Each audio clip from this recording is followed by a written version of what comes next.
Tebuk dinding. Tebuk dinding. Lepas tu just masukkan dia. Masukkan dia ke atas tu. Okey. And then just clip ke yang ni kat depan. Ni okey, clip je kat situ. Macam pusingkan lah. Pusingkan dia ke depan. Lepas tu kita pusing ke depan je. Okey. Mana nak masuk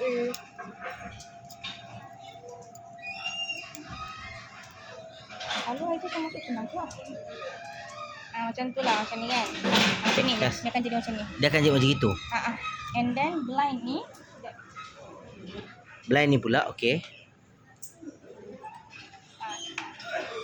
Yang ni bahagian depan lah. Itu bahagian depan, okey.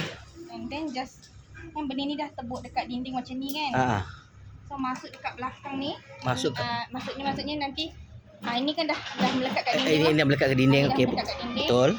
And then masukkan bahagian sini. Masukkan bahagian situ. And then ni tekan je, nanti dia dah.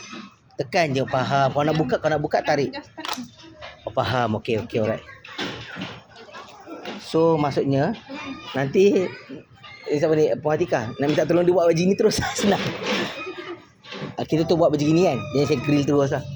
Dia skru dia ada bagi juga Okay, alright. Better saya rasa lah. Ni dia pendek tau bang.